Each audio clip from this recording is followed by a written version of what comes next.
The ugly truth about the Super Bowl. The big game brings a spike in human trafficking. During Super Bowl 53, the FBI reported nearly 200 human trafficking related arrests in Atlanta, and officials here in South Florida are bracing for the same. Yeah, this year there is an emphasis on the hotel industry and the role hospitality workers can play in stopping human trafficking. CBS 12 News reporter Danielle Wall has one victim's disturbing story. The trafficking survivor we spoke with says hotel staff looked the other way when she was being sold for sex. And if one single person had spoken up, she might have been spared years of brutal abuse. She did her best to tell her story unemotionally, but the fear she still feels is easy to see. Before I started kindergarten, I was always told that you don't talk about what happens at home. Growing up, nearly every adult in Savannah Parview's life let her down. But I didn't really know that it wasn't normal because I didn't really have friends. I didn't hang out with anybody. So I didn't really know what a normal child's life was like. She says her mother was addicted to drugs and turned to prostitution to support her habit. When Savannah was 11 years old, her mother traded her for $10 worth of crack, and her drug dealer became Savannah's sex trafficker. It became to where they would make arrangements with her where they would come and pick me up, or they would be at the bus stop when I got home from school. And it was like I never knew when I was going home, how long I would be there. She says she was taken to hotels all over Orlando several times each week. I would stare at like a spot on the wall and focus on that. And so it was kind of like it wasn't happening to me, like emotionally. Looking back, she says there's no way hotel staff didn't know what was going on.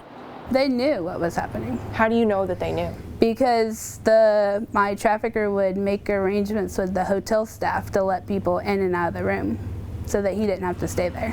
So hotel workers would physically see you? Yeah. A child?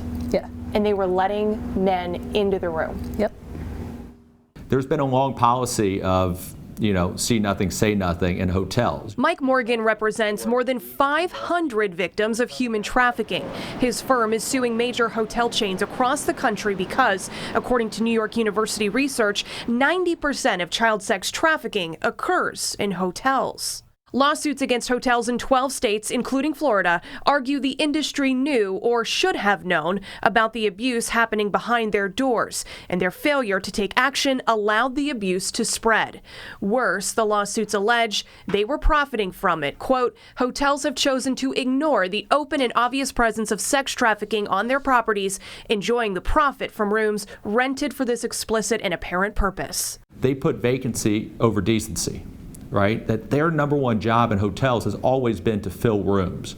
And really they haven't cared enough in the past to care who was in it or who was paying for or who was, possibly being victimized. The industry has accepted we play a pivotal role in stopping human trafficking, so let's do this because it's the right thing.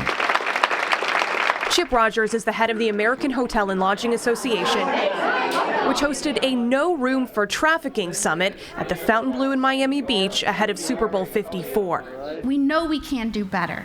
Hotel owners, law enforcement, and the Florida Attorney General Ashley Moody were all there to compare notes on what can be done to stop these crimes. How well trained do you think Florida's hospitality industry is right now? How much work needs to be done? Hotels and these organizations have already been training their employees.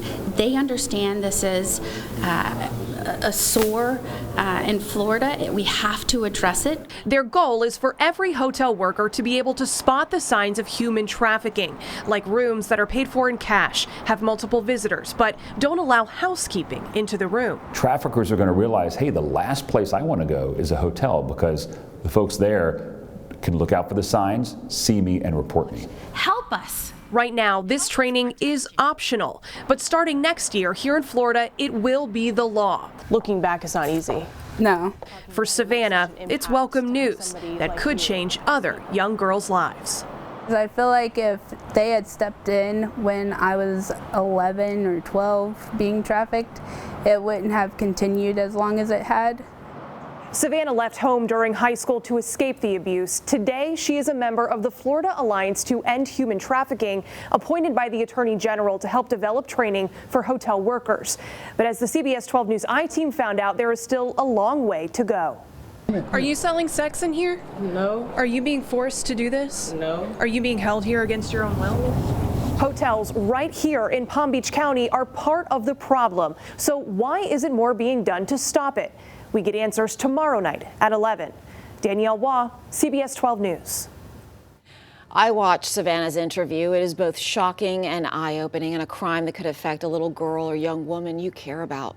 We've posted Savannah's full, unedited interview on our website. Her story is so powerful, you will watch all 17 minutes. Well, happening right now across South Florida, state and federal law enforcement are cracking down on sex trafficking ahead of Super Bowl 54. Investigators tell us hotel staff are in the best position to actually spot and report cases of abuse. The hotel industry says it is committed to training employees to recognize signs of trafficking. But reporter Danielle Waugh and the CBS 12 News I-team found plenty of sex for sale at hotels and motels right here in Palm Beach County. And it was as easy as ordering a pizza. Are you selling sex in here? No. No. What are you doing? No. Is somebody forcing you to do this? Who are you working for?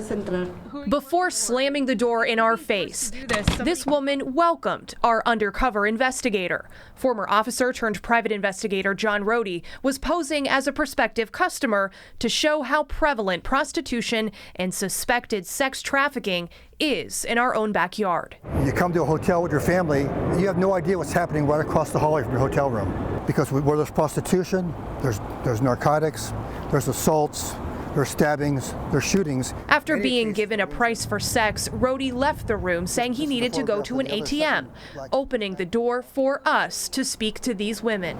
Are you selling sex in here? No. Are you being forced to do this? No. Are you being held here against your own will? No. What are you doing in here? We're just chilling. You're just chilling. You're naked. Okay, I'm chilling. Why did you invite him in? Because he wanted the massage. You were going to do that naked for him? Yeah. In a hotel room? Yes, can I put a shirt on? None of the women we encountered told us that they were being forced to sell their bodies. But Rohde says it is rare for trafficking victims to admit what's going on. He did notice what he called red flags in this case. She's obviously under some type of narcotics, slurred speech, very, very slow responding back to questions. The women we encountered were of all ages and ethnicities. One thing they had in common: online ads right out in the open. It seems that majority of the women that advertise don't really seem any fear of law enforcement because they're just so wide open on their text messages, so wide open on their conversations, so wide open sending pictures of the room with them in the room.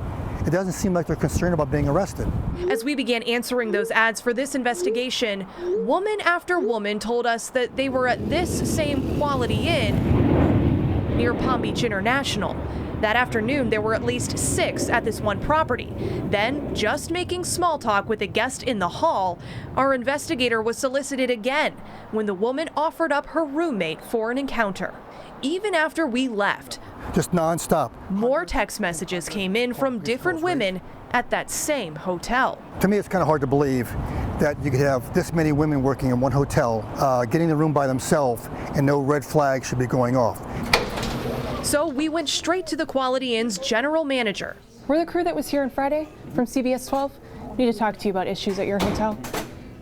Well, I can't right now. I'm busy right now. Okay. He wouldn't look at our video or answer our questions. And people are going to see this. They're going to see 5, 6 women who are here offering to sell themselves for sex. This is a private property. You guys need to leave. We just want to make sure we get your side of the story here. People are going to see all of these issues. They're going to wonder why you're not doing something about it.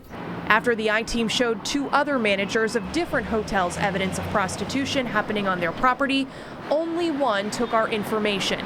The other told us to get out. State Attorney Dave Ehrenberg leads the Palm Beach County Human Trafficking Task Force. So to see a hotel manager treat a problem like that, what do you think?